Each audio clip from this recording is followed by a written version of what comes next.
What's up, everyone? Jeremy Gerard from Mythic Customs here with one of my short customizing tutorial videos.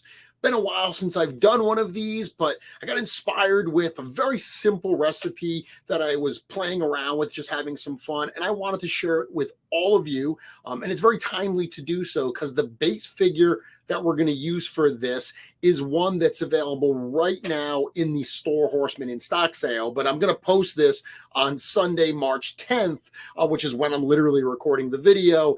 And that sale, that in-stock sale, ends today. So there is a very timeliness aspect to this video because of the subject matter and the base figure used. That base figure, of course, is the Wal-torr the Mad figure from Cosmic Legion. So this is a figure that made its debut at Legions Con last year. The standard version of this figure is the one that's available at Store Horseman. That's the one we're going to use here. And what we're going to do with it is we're going to make a very simple custom, an LBC, if you will, of an astronaut. So let me bring this graphic up here. This is the custom that I put together, and this is super easy. Literally anybody can do this, and it's a fun one to do. So the orange suit that Wal-torr wears, that body, it uses basically what's called the Tusk armor. So this is the figure, the armor that we've seen on a number of other figures. The Tusk Sentry and Science Officer from the first Cosmic Wave. The Sligor figure has it. Operative 83 is going to have it. The Tusk Pilot, there's a number of figures that have come with this armor. For Wal-torr the Mad, we painted it in an orange color, and that orange kind of suit was very much inspired by NASA astronauts. Now, we didn't want to go too NASA for the actual release, so we dialed back some of it. We made it kind of more of a Cosmic Legions figure. But if you want to create more of a NASA-inspired astronaut, it's super easy to do so. What I did with this base figure here is I simply used the collar from a Tusk Science Officer. So the Wal-torr figure actually comes with a grayish collar, and it comes with that bubble. You could use the Wal-torr collar and just paint it white if you wanted, because a lot of the NASA spacesuits, they were orange, white, and black. Some of them have some blue in it as well. You can look up some different images on Google. Just Google, NASA orange astronaut, and you'll see a bunch of reference materials. Rather than actually painting that collar, I had a bunch of extras in my fodder bin from Tusk Science Officers, so I decided to use that. The little bit of paint that I did do on this is on that bubble and on the feet.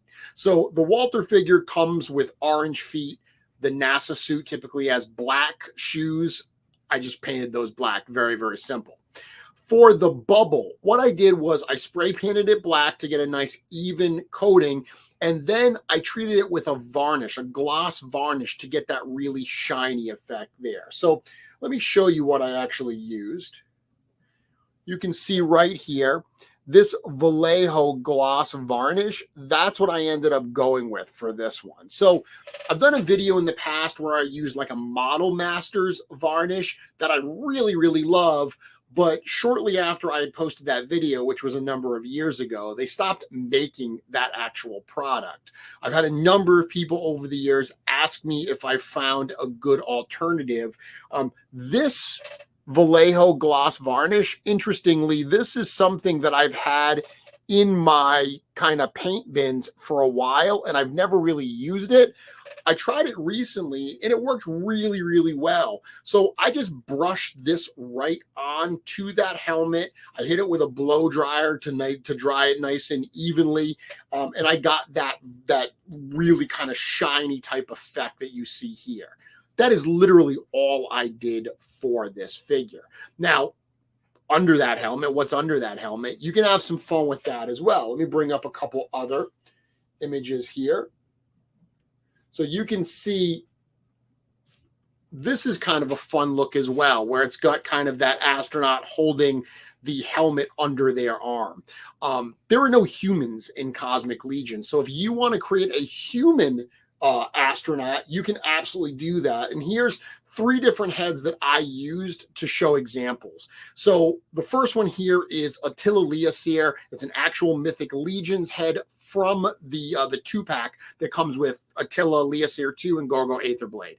Pop that right on. It's a very aggressive looking head. It's got scars and stuff. So if you want a head that's maybe not as aggressive, the one that I'm actually going to keep on that is the middle one. That's a Mezco head. It's from the Gotham by Gaslight Batman. So Mezco heads do not fit on Mythic Legion's neck pegs immediately, like by default, but there's a number of them that, in this Gaslight one included, they have a little rubber ring inside of the head. And this is actually something that my friend Bill from Dorklear had shown me years ago, where if the head has that little ring, you can get a pair of like tweezers and you can like just pull that ring right out, and the actual cavity that remains is a perfect fit for a Mythic Legion's neck peg. So while Mezco necks, while their neck pegs are smaller by default, the fact that it's got that insert piece to make it larger works perfectly with Mythic Legions. The last one shown here is an old Masters of the Universe Classics Rio Blast. That one doesn't fit. That one I actually had to Dremel out. It's actually a head I've had in my fodder for years and years. It was on a custom quite some time ago that I've taken that custom apart to use the parts in other projects, and it's remained in my fodder bin. So I wanted to show that here as well. So any of those three or plenty of others are options. There's a lot of third-party companies out there that have human heads for knights. Those will work well as astronauts also. Another thing I wanted to point out here is if you do want to, say, touch up that Wal-torr body and you want to, match that orange, you can see in this photo here, this is my Cosmic Kitsune head that's available at wolfkingcustoms.com. You can see that I paint matched to that color here.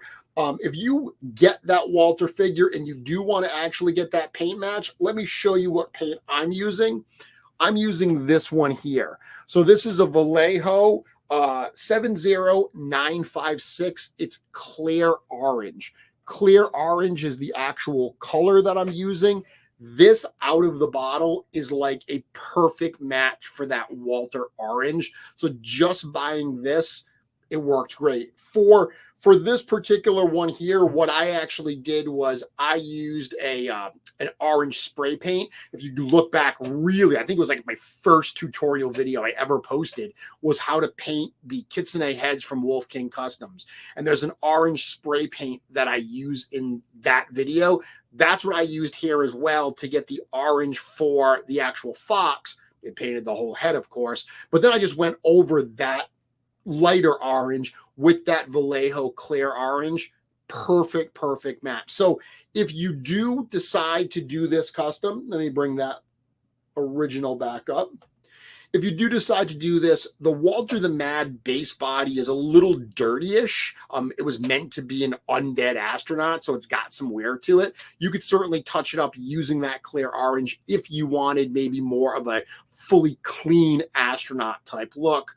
Really simple. As I said, this is truly an LBC or a Lazy Boy custom, but sometimes those are the best ones. Those are so much fun because they get you something for your collection that you may want that you don't already have, and anybody can do this. So as I said, I wanted to post this today because that sale, that in-stock sale at Store Horseman, ends at the end of the day today. Again, depending when you're watching this, I am posting this on Sunday, March 10th, 2024. So the in-stock sale is available now. The Wal-torr the Mad figure that I used as a base is available in that sale, along with a ton of other stuff. If you want to make your own astronaut, go to storehorseman.com, grab that now. Until next time, can't wait to see what you make.